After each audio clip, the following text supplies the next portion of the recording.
Hello student, I am Divya Kathiria and जैसे कि हम लोग कंटिन्यू कर रहे हैं हमारा third chapter and is that business service 2।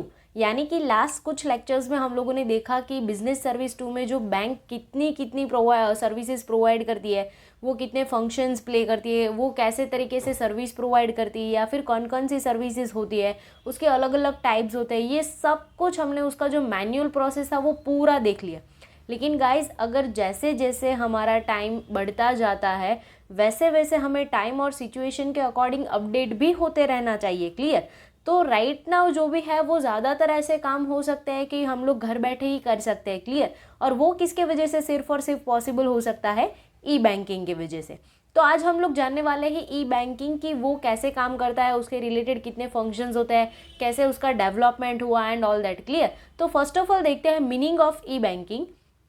E banking पहले तो हम लोग बोलेंगे किसको, तो फर्स्ट वन है ई बैंकिंग मीन्स इलेक्ट्रॉनिक बैंकिंग। यानी कि हम लोग जो भी बैंकिंग की प्रोसेस करने वाले हैं, सर्विस यूज़ करने वाले हैं, वो कैसे यूज़ करेंगे? With the help of electronic medium, यानी कि कुछ मशीनरीज है उसके थ्रू हम लोग यूज़ करेंगे, पूरा मैन्युअली प्रोसेस कंडक्ट नहीं करेंगे। In this kind of a banking transaction are done with the help of electronic media instead of a physical method. यानी कि ऐसा नहीं है कि आपको बस पूरे वो फॉर्म वगैरह कुछ स्लिप वगैरह लेके जाना है फिर वो करेंगे, डन करेंगे। पूरा मैनुअल प्रोसेस फिजिकली ही जाओ ऐसा ज़रूरी नहीं है, आप इलेक्ट्रॉनिक मीडियम के थ्रू कोई भी सर्विस यूज़ कर सकते हो। फिर देन आफ्टर है the development in a banking process is seen at 3 phases. यानी कि पहले हम लोग कैसे यूज़ कर रहे थे, फिर धीरे धीरे कैसे आगे बढ़ा, वो ऐसे 3 स्टेजेस में ऐसे बैंक की सर्विसेज आगे बढ़ी है। तो हम लोग वो 3 स्टेज देखते हैं कि कौन कौन से फेजेस में कैसे काम होता था और फिर कैसे डेवलपमेंट हुआ। तो फर्स्ट वन है ट्रेडिशनल प्रोसेस। ऑफ कोर्स उसके नाम के अकॉर्डिंग थोड़ा बहुत आइडिया हमें आ ही गया होगा कि भाई ट्रेडिशनल प्रोसेस है, इट मीन्स पुराना थोड़ा सा होगा या तो फिर वो मतलब पूरा मैन्युअली जैसे रूल्स बाय रूल्स काम जाता है वैसे ही करते होंगे। क्लियर? तो उसमें देखते हैं in this method the traditionally ledger were maintain for the entries of the accounts. यानी कि जैसे हम लोग अकाउंट के बुक प्रिपेयर करते हैं, लेजर एंड पोस्टिंग वगैरह सब कुछ करते हैं, तो वहाँ पे भी बैंक में ऐसे पूरे लेजर प्रिपेयर किए जाते थे और पूरा वो मैन्युअली वर्क कंडक्ट किया जाता था, पूरा फिजिकली, और मतलब टोटली डायरेक्ट वर्क ही वहाँ पे होता था। क्लियर? फिर देन आफ्टर क्या हुआ? For any work such as keeping the vouchers और checking the specimen signature ETC. यानी कि अगर हमें कोई भी ट्रांजेक्शन करना है तो हमें वो वाउचर पे करना पड़ेगा, स्लिप भरनी पड़ेगी, फॉर्म भरना पड़ेगा, जैसे जैसे उसकी रिक्वायरमेंट है वैसे। फिर वो स्पेसिफिक हमारा जो सिग्नेचर है वो हमें कंपलसरी करना पड़ेगा। और ये सारी जो सर्विसेज वो लोग कंडक्ट करते थे, ये पूरा जो प्रोसेस कंटिन्यू करते थे वो विदाउट मशीन कंटिन्यू करते थे। इसलिए हम लोग इसको कैसा प्रोसेस बोलते हैं? Traditional process. क्लियर? तो ये गाइस बात हुई सबसे पुराने फेसेस की, यानी कि फेस नंबर 1 ट्रेडिशनल प्रोसेस, जिसमें टोटली फिजिकल काम होता था विदाउट एनी मशीनरीज। क्लियर? अब सेकेंड वन जो स्टेज है वो है connecting the computer through networks. यानी कि जैसे जैसे सिचुएशन आगे बढ़ता गया, जैसे जैसे टाइम पीरियड आगे कंडक्ट होता गया, वैसे वैसे हम लोगों ने भी थोड़ा बहुत उसमें डेवलपमेंट डाला। तो उसमें सेकेंड वन हम लोगों ने फेज में क्या कंडक्ट किया? Connecting computer through network. यानी कि हम लोगों ने नेटवर्क का वहाँ पे एडिशन किया। तो उसमें देखते हैं क्या होता है। In the traditional process all the computers of a same branch are connected through network. यानी कि हम लोग जो पुराने ज़माने में नेटवर्क यूज़ करते थे वो कैसे होते थे कि एक ही ब्रांच के जितने भी कंप्यूटर्स होते हैं ना, वो सारे एक ही नेटवर्क के साथ कनेक्टेड होते हैं। यानी कि अगर आप कोई भी कंप्यूटर्स में से कुछ भी चेंजेस वगैरह करते हो तो जो मेन कंप्यूटर्स होता है ना, वहाँ पे वो सारे चेंजेस दिखाई देते हैं। One of this computer among all computers of the same branch was called the server. हम लोगों ने ये नाम सुना होगा, सर्वर। यानी कि ये क्या होता है, जितने भी हमारे कंप्यूटर्स कनेक्टेड है उसका एज अ लीडर यानी कि एज अ मॉनिटर हम लोगों ने वो कंप्यूटर को सर्वर प्रिपेयर किया है कि अगर आपको कोई भी कंप्यूटर के लिए काम करना है ना, तो आप सर्वर से उसके साथ कनेक्टेड रह सकते हो।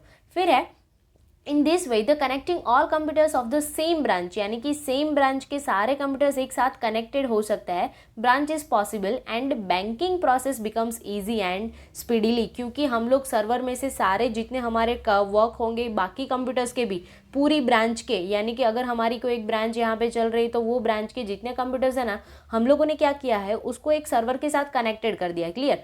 तो वो सर्वर में से हम लोग सारे कंप्यूटर का मॉनिटराइजिंग कर सकते हैं, यानी कि वो कंप्यूटर में क्या चेंजेस हो रहे हैं, क्या नहीं हो रहा है, क्या ट्रांजेक्शन्स हो रहे हैं, तो वो सब हम लोग सर्वर के थ्रू भी जान सकते हैं। क्लियर?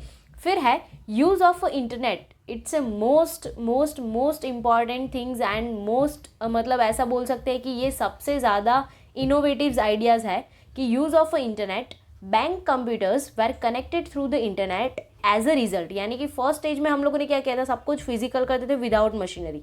सेकंड में हम लोगों ने क्या किया, कंप्यूटर को ऐड किया और उसमें सर्वर प्रिपेयर किया और फिर उसके थ्रू हम लोग जा रहे थे।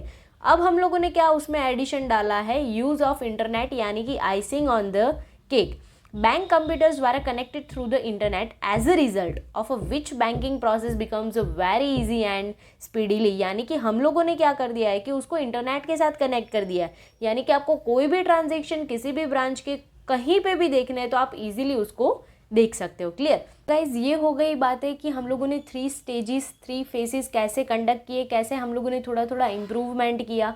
फिर देन आफ्टर जो भी बैंकिंग की प्रोसेस में चेंजेस हुआ वो डे बाय डे अच्छा ही होता गया है, जिसके वजह से कस्टमर को बहुत सारे अच्छे अच्छे एडवांटेजेस ले सकते हैं या तो फिर मिल सकते हैं। अब हम लोग देखने वाले हैं कि ये जो थर्ड स्टेज में हम लोगों ने इंटरनेट को इंक्लूड किया है तो उसके वजह से हमारा बैंकिंग का जो सिस्टम है वो कैसे चेंज हुआ और उसमें कैसे इम्प्रूवमेंट आया वो हम लोग देखने वाला है। तो उसमें है internet, core banking and mobile banking. Clear? तो हम लोग देखते हैं कि इंटरनेट और कोर बैंकिंग और मोबाइल बैंकिंग में होता क्या है। Bank transaction are done through internet. अगर आपके पास इंटरनेट है, आपके पास मोबाइल फ़ोन है और आपने बैंक में वो लॉगिन आईडी वगैरह सब कुछ लेके कर लिया है तो आप घर बैठे ही कोई भी ट्रांजेक्शन इजीली कर सकते हो। फिर है इन this kind of a transaction the bank provides a unique code और पासवर्ड टू द कस्टमर। यानी कि हम लोग यहाँ पे सिक्योरिटी अलॉट करने के लिए बैंक हमें क्या करती है कि यूनिक पासवर्ड देती है और कोड देती है जो किसी का भी के साथ हम लोगों का मैच नहीं होता। सेफ मतलब वो किसी के भी साथ सेम नहीं हो सकता क्योंकि सिक्योरिटी की बात है और हम लोग किसी के साथ उसको शेयर भी नहीं करते। क्लियर? और इसके वजह से अगर हम लोगों को ये यूज़ करना है तो हमें बैंक में जाके एक एप्लीकेशन देना पड़ेगा। जब भी अकाउंट ओपन करवाते हैं तब भी आप लोगों ने कर लिया है तो नो प्रॉब्लम। अगर नहीं हुआ है तो आप एप्लीकेशन दे के फिर वहाँ पे जो भी उसका रिक्वायरमेंट्स है वो फुलफिल करोगे तो आपको easily password and login ID मिल जाएगा। In this type of a transaction are done in a 2 ways. यानी कि अगर इंटरनेट के थ्रू हम लोग कोई ट्रांजेक्शन कर रहे हैं तो वो 2 तरीके से ट्रांजेक्शन हो सकते हैं। एक तो फाइनेंशियल हो सकता है, सेकेंड वन नॉन फाइनेंशियल हो सकता है। यानी कि उसके नेम के हिसाब से हम लोगों को इतना तो पता चल गया कि भाई फाइनेंशियल में या मतलब मनी रिलेटेड बातें होने वाली है और नॉन फाइनेंशियल है तो मतलब मनी के विदाउट सारी जो थिंग्स है ट्रांजेक्शन है वो कंडक्ट करने वाला है। तो फाइनेंशियल ट्रांजेक्शन में क्या होता है, bank account holder transfer money from one bank to other bank और अकाउंट। यानी कि हमारा अकाउंट कोई भी बैंक में है जहाँ से हम लोग किसी और के अकाउंट में पैसे ट्रांसफ़र कर सकते हैं या तो फिर किसी और अनदर बैंक के अकाउंट में भी पैसे ट्रांसफ़र कर सकते हैं। जबकि नॉन फाइनेंशियल में क्या होता है, financial transaction are not included. यानी कि कोई भी मनी रिलेटेड ट्रांजेक्शन यहाँ पे इंक्लूड होने वाला नहीं है। फिर फाइनेंशियल ट्रांजेक्शन के एग्जांपल देखते हैं। टेलीफोन बिल आप पे करते हो अपने अकाउंट से घर बैठे कर सकते हैं। टैक्स का बिल है या तो फिर आपके यहाँ पे घर पे कोई भी टीवी का वगैरह का बिल आप पे कर सकते हो, यानी कि कोई भी बिल पेमेंट कर सकते हो। किसी के पास से आपको पैसा लेना है तो आप पैसे भी ले सकते हो। यानी कि इंटरनेट के थ्रू आप कोई भी मनी रिलेटेड ट्रांजेक्शन घर बैठे बहुत ही ईजिली और वेरी स्पीडी आप कर सकते हो। क्लियर? अब नॉन फाइनेंशियल में देखते हैं कि यहाँ पे मनी के रिलेटेड तो थिंग्स होने वाली नहीं है, तो कौन कौन सी थिंग्स इंक्लूड हो सकती है। तो फर्स्ट वन है गेटिंग अकाउंट स्टेटमेंट। अगर हमें हमारा अकाउंट का स्टेटमेंट चाहिए कहीं पे भी एज अ प्रूफ देने के लिए तो भी हम लोग घर बैठे ही अकाउंट स्टेटमेंट निकल सकते हैं अगर हम लोग इंटरनेट यानी कि नेट बैंकिंग यूज़ कर रहे हैं तो। फिर है चेकबुक रिक्वेस्ट। अगर हमारा चेकबुक ख़त्म हो गया है या फिर गुम हो गया है तो हम लोग चेकबुक रिक्वेस्ट हम लोग कर सकते हैं। पिन चेंजिंग के लिए भी रिक्वेस्ट कर सकते हैं। स्टॉप पेमेंट रिक्वेस्ट, अगर हमारा एटीएम कार्ड या फिर और कोई डॉक्यूमेंट गुम हो गया है या तो फिर हमें हमारा जो अकाउंट है वो स्टॉप करवाना है तो उसके लिए भी हम लोग ये सारी जो प्रोसेस है वो कंडक्ट कर सकते हैं। Other such that a non financial transaction, ऐसे बहुत सारे ट्रांजेक्शन्स है कि जिसको हम लोग घर बैठे ही यूज़ कर सकते हैं। The following functions becomes easy due to the use of internet in bank, यानी कि गाइस हम लोगों ने जब भी थर्ड फेज में इंटरनेट इंक्लूड किया है तो ये बहुत सारे ऐसे काम हैं जो बैंकिंग के बिकॉज ऑफ इंटरनेट बहुत इजी और स्पीडी हो गए हैं। तो उसमें कौन कौन से मेन फंक्शन है, तो फर्स्ट वन है core banking, E banking and mobile banking. तो कोर बैंकिंग में क्या होता है ये हम लोग देखते हैं। गाइज ये जो पर्टिकुलर पॉइंट्स है वो आपको 2 मार्क और 3 मार्क के लिए इंपॉर्टेंट क्वेश्चन है। फर्स्ट वन है कोर बैंकिंग। पहले तो कोर का मतलब क्या होता है, CORE 1 मार्क के लिए फुल फॉर्म में ये पूछा जाता है, centralised online real time exchange, यानी कि all the branches of the same bank located in the different parts of the world, यानी कि एक बैंक के कितने भी ब्रांच है और कहीं पे भी अवेलेबल है पूरी दुनिया में, are connected to one another. यानी कि अगर फॉर एग्जांपल हम लोग SBI का एग्जांपल लेते हैं तो कहीं पे भी जो भी SBI का ब्रांच है ना, वो सारी ब्रांचेस एक कंप्यूटर के साथ एक ही साथ वो कनेक्टेड होगी, चाहे वो कहीं पे भी हो या तो फिर कोई भी बैंक हो। फिर है in the centralize server of the bank all the banks are connected with each other. वहाँ पे क्या प्रोवाइड किया जाता है, एक सेंट्रलाइज सर्वर किया जाता है।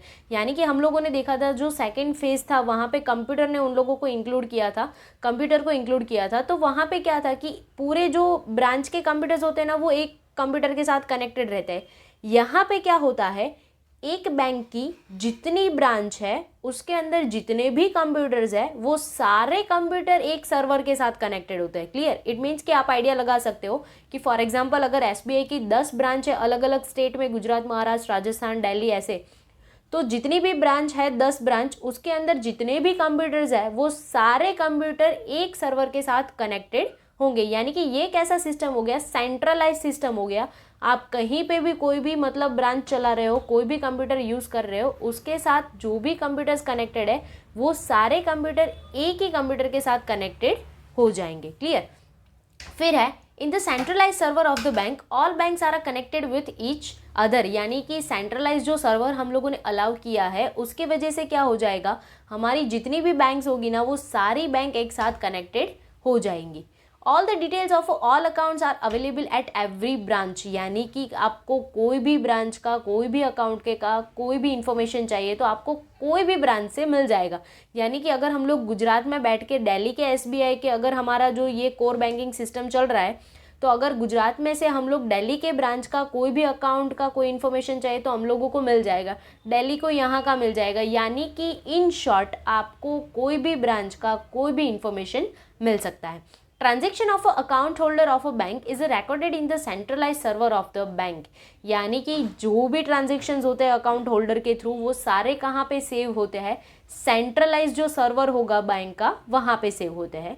If any change in entry occurring in the server can be see in all branches, यानी कि आप कहीं से भी कोई भी चेंज करोगे तो वो सारी ब्रांचेस पे अवेलेबल हो जाएंगे, सारी ब्रांचेस से आप देख सकते हो।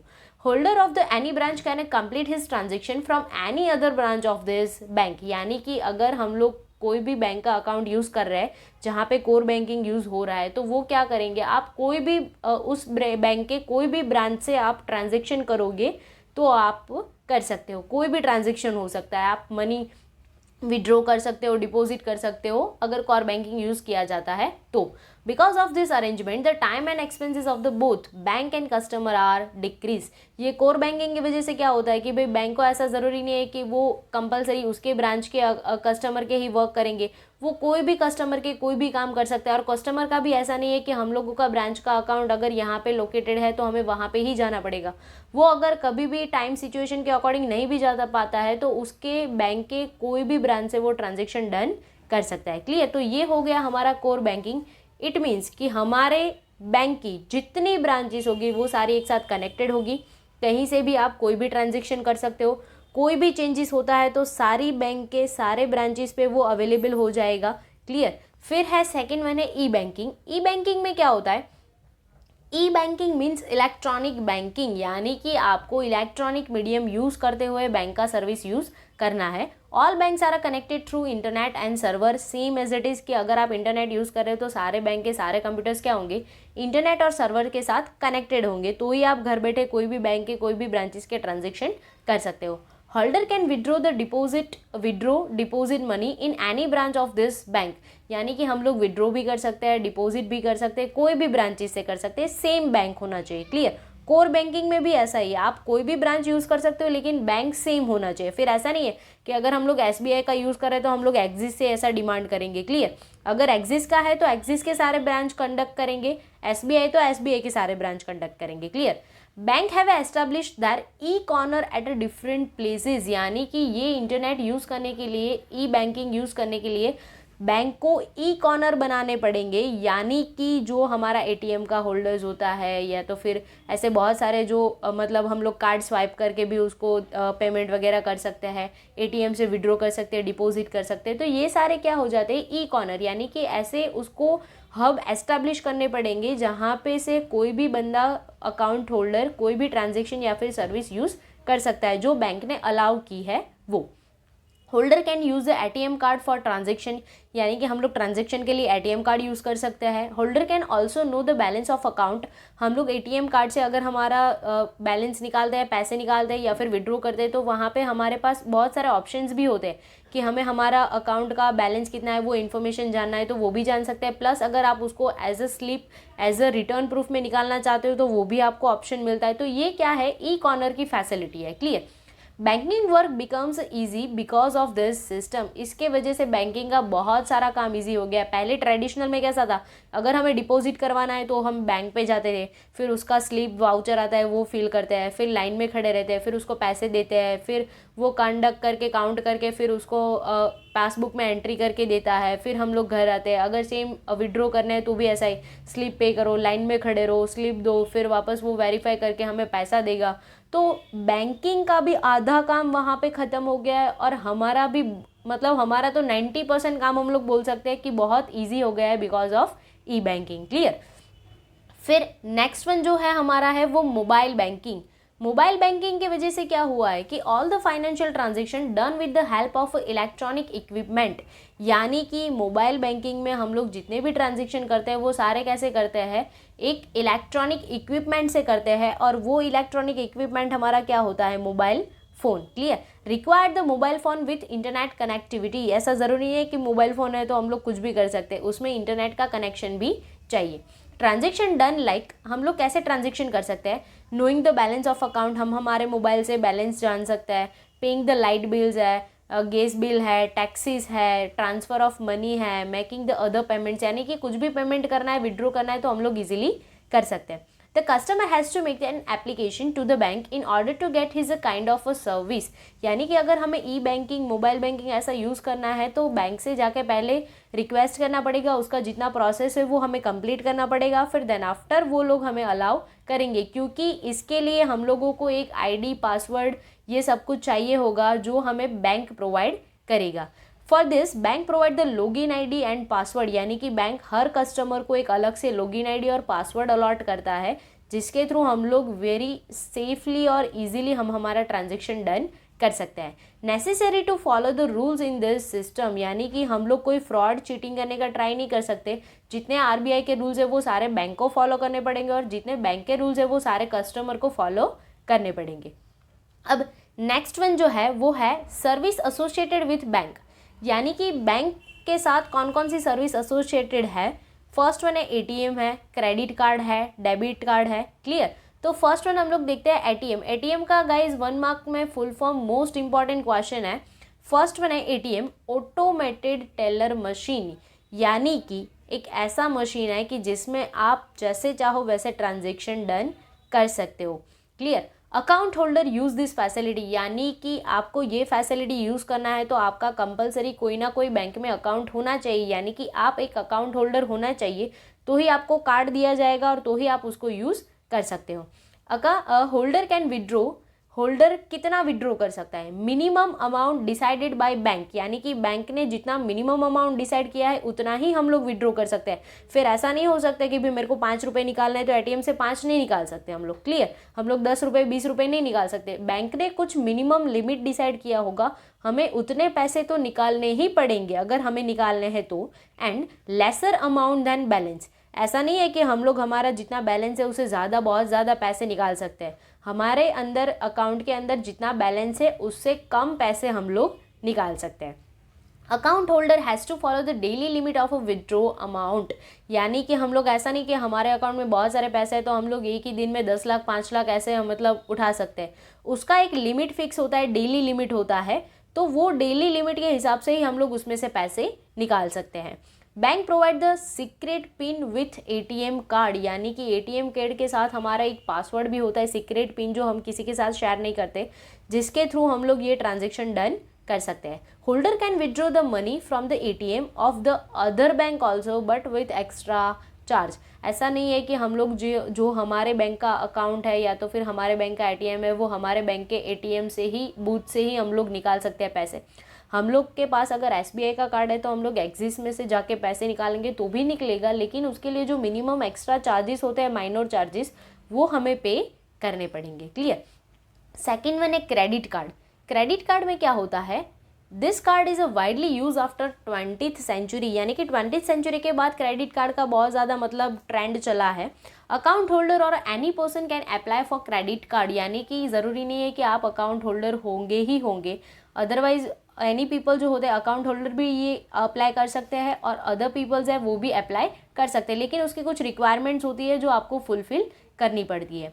Bank conduct a systematic study of a person, यानी कि आपको जब भी क्रेडिट कार्ड दिया जाएगा उससे पहले बैंक आपके रिलेटेड कुछ स्टडी करेगी, फिर देन आफ्टर आपको वो क्रेडिट कार्ड अलाउ करेगी, ऐसे ही नहीं कर देगी। और वो कैसे स्टडी करती है, like how much that can be repaid by him through card, यानी कि आप कैसे पे करते हो, कैसे रीपेड करते हो, वो पूरा आपका जो फाइनेंशियल ट्रांजेक्शन का पूरा ग्राफ होगा ना, वो बैंक पहले स्टडी करेगी, फिर देन आफ्टर आपको कितने लिमिट का क्रेडिट कार्ड देना है वो बैंक डिसाइड करेगी। On the basis of this study bank provide the credit card with pre decided limit, यानी कि क्रेडिट कार्ड में भी कुछ लिमिट होता है कि इतने तक का अमाउंट ही आप यूज़ कर सकते हो, और वो किसके बेसिस के ऊपर होता है, जो बैंक ने आपका फाइनेंशियल ग्राफ स्टडी किया है कि आपके ट्रांजेक्शन कैसे है, आप कितने टाइम में पैसे रिटर्न करते हो एंड वॉट एवर, तो उसके बेसिस के ऊपर से आपका क्रेडिट कार्ड क्रेडिट कार्ड का जो लिमिट है वो डिसाइड किया जाता है।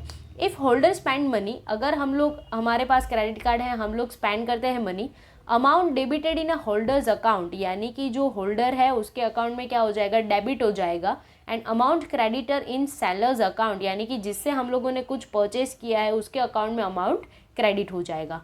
Holder repay the amount with in a prescribe time limit, यानी कि हमें ये अमाउंट कुछ टाइम लिमिट के अंदर ही उसको रिटर्न करना पड़ेगा। Bank send statement to holder, जो हम लोगों ने खर्चा किया है, जो स्पेंड किया है money with the help of a credit card, उसका एक स्टेटमेंट भी प्रिपेयर होगा, बैंक हमको वो ईमेल भी कर देती है, और अगर हमें चाहिए तो उसका प्रिंट भी हम लोगों को वो दे सकते हैं। फिर लास्ट वन जो है वो है डेबिट कार्ड, यानी कि डेबिट कार्ड में हम लोग कौन कौन से ऐसे जो मतलब हमारे थिंग्स है वो यूज़ कर सकते हैं, तो है this card can be use at the place where there is an arrangement to do the transaction through debit card, यानी कि डेबिट कार्ड हम लोग वहाँ पे ही यूज़ कर सकते हैं जहाँ पे उसके ट्रांजेक्शन करने के अरेंजमेंट हो। अगर जहाँ पे डेबिट कार्ड स्वाइप ही नहीं कर सकते, हम लोग यूज़ ही नहीं कर सकते, तो ऐसे प्लेसेस के ऊपर हम लोग डेबिट कार्ड यूज़ नहीं कर सकते हैं। Holder can pay for shopping with swipe after the shopping, यानी कि अगर हमें पैसे शॉपिंग के लिए स्पेंड करने हैं, उसको पेमेंट करना है, तो हम लोग पहले शॉपिंग करेंगे, फिर देन आफ्टर उसको स्वाइप करके उसका पेमेंट दे सकते हैं। Billing amount is debited in holders account, यानी कि हमारा जो बिल का अमाउंट होगा वो हमारे अकाउंट में डेबिट हो जाएगा, सेलर्स के अकाउंट में क्रेडिट हो जाएगा। Holder can spend only balance amount, credit card में गाइस कैसा होता है कि अगर आपके अकाउंट में कुछ पैसे नहीं है देन आफ्टर आप उससे ज़्यादा पैसे यूज़ कर सकते हो अपनी लिमिट तक, जो लिमिट आपको दी गई है वहाँ तक। और डेबिट कार्ड में कैसा है कि आपके अकाउंट में जितने पैसे अवेलेबल होंगे ना, आप सिर्फ उतने पैसे ही वहाँ पे खर्च कर सकते हो। क्लियर गाइस, तो ये हो गया हमारा चैप्टर नंबर 3 बिजनेस सर्विस 2। इसमें जितनी भी सर्विसेज हम लोगों ने देखी है वो सारी किसके रिलेटेड है, वो सारी बैंक के रिलेटेड है, और ऐसी सर्विसेज है कि जिसके वजह से राइट नाउ के मॉडर्न टाइम में हमारे सारे जो वर्क है वो बहुत इजी और स्पीडीली हो सकते हैं। क्लियर गाइस, तो आपको ये पूरे चैप्टर का नोट्स और ये लेक्चर का नोट्स भी डिस्क्रिप्शन में जो हम लोगों ने लिंक दिया है वहाँ पे आप क्लिक करोगे तो आपको अवेलेबल हो जाएगा। क्लियर, और अगर आपको हमारा ये वीडियो अच्छा लगा है तो हमारे चैनल को सब्सक्राइब करो, लाइक करो और ज़्यादा से ज़्यादा स्टूडेंट के साथ शेयर करो ताकि वो भी हमारे साथ ये पढ़ाई कर पाए और एजुकेशन का एडवांटेजेस ले सके। Okay guys, thank you.